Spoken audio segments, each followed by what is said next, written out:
Welcome back to NarravueStories. Today, we're diving into one of the most explosive revenge thrillers of recent times, The Beekeeper. This isn't just a simple action movie. It's a story about justice, corruption, hidden power, and what happens when you push the wrong man too far. And trust me, they pushed the wrong man. Let's begin. The film opens quietly. We see a peaceful countryside, bees buzzing, golden sunlight, a modest farmhouse surrounded by hives. A man in simple clothes carefully tends to his bees. Calm. Focused. Disciplined. This is Adam Clay. He lives a quiet life, renting land from an elderly woman named Eloise Parker. She treats him like family. There's warmth between them. Respect. Clay speaks little. Observes everything. You can tell immediately this is a man with a past. But whatever that past is, he buried it. Or at least he tried to. The scam that changes everything. Meanwhile, in a flashy corporate office building, we're introduced to a massive online phishing scam operation. Young employees are trained to emotionally manipulate elderly victims. Fake tech support calls. Fake virus alerts. Fake government warnings. One call reaches Eloise. The scammers convince her that her bank accounts are compromised. They gain remote access. They drain everything. Not just her savings, but the charity fund she manages for vulnerable people. Millions gone. When she realizes what happened, the weight of shame and guilt crushes her. Eloise believes she has failed everyone who trusted her. And in a heartbreaking moment, she takes her own life. Clay finds out. Adam Clay returns to find police outside the farmhouse. Eloise is gone. He listens silently as her daughter, FBI agent Verona Parker, stands there devastated. Verona is broken but composed. She knows it was a scam. She knows the criminals will likely never face real consequences. Clay says almost nothing, but something inside him shifts. The bees stop buzzing. The calm man is gone. And something far more dangerous awakens. The first warning. Clay traces the scam call to a corporate tech company, a front for a massive criminal enterprise. He walks into their office building calmly. Security guards laugh at him. Receptionists dismiss him. He politely asks for the manager. They mock him. Big mistake. What happens next is brutal and efficient. Clay destroys the entire scam call center. Not chaotically, strategically. He burns servers. Destroys hard drives, takes down the operation in minutes. When confronted by armed guards, he doesn't hesitate. He fights like a trained weapon. Precise, ruthless, controlled. By the end of it, the building is in flames. And a message is sent. Who is Adam Clay? Word spreads fast.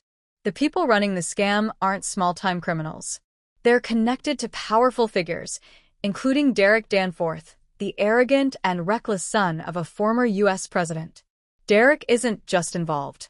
He owns the entire scam empire. When he learns someone destroyed one of his centers, he laughs. Until he hears the name, Adam Clay. And suddenly, the room goes quiet. Because Clay isn't just a man.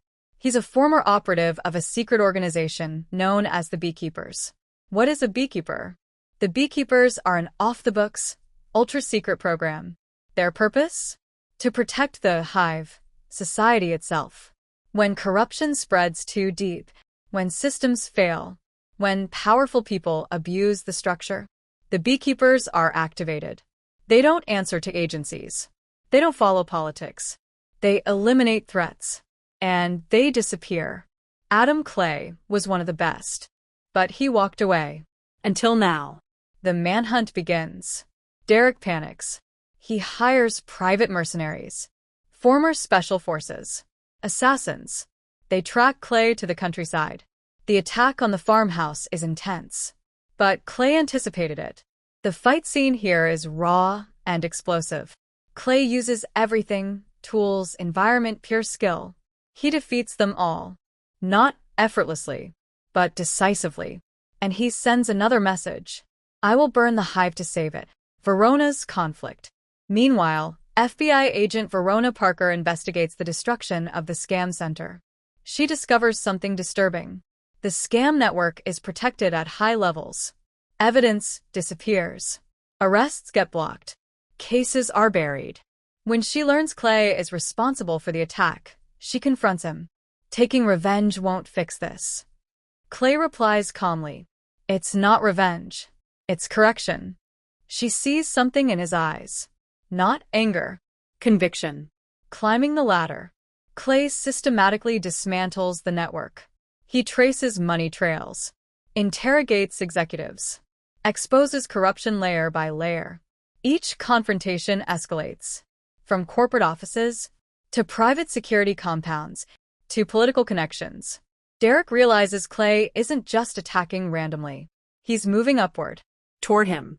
Derek's mother, the former president, learns about the situation. She understands immediately what a beekeeper represents.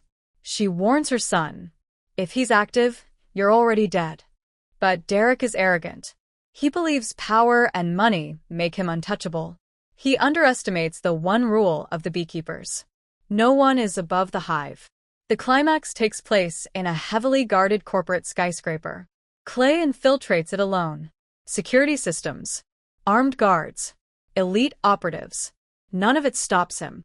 The action sequences here are relentless. Elevator fights, close quarters combat, gunfire in narrow corridors. Clay moves like inevitability. Finally, he reaches Derek. Derek tries to negotiate, offers money, immunity, Power. Clay doesn't care. "You stole from the weak," Clay says. "You fed on the hive." Derek tries to run, but predators don't escape beekeepers. The confrontation ends brutally. Justice, not revenge, is delivered. The scam empire collapses. Corrupt officials are exposed. Media erupts with the scandal. Verona watches it all unfold. She knows Clay broke laws, but he restored balance. She chooses not to pursue him. Some systems need correction beyond paperwork. Clay returns to the countryside. The farmhouse is empty now. He repairs the beehives. The bees return. The hive is stable again. He looks at the horizon, not satisfied, but at peace, until the next imbalance. Because beekeepers never truly retire. They just wait. The Beekeeper isn't just an action film. It's about what happens when corruption grows too powerful and when the system fails to protect its most vulnerable. Adam Clay represents something terrifying. Not chaos, but controlled justice. And in a world built on fragile structures, sometimes you need someone willing to burn the hive to save it. That's the full recap of The Beekeeper on NarravueStories.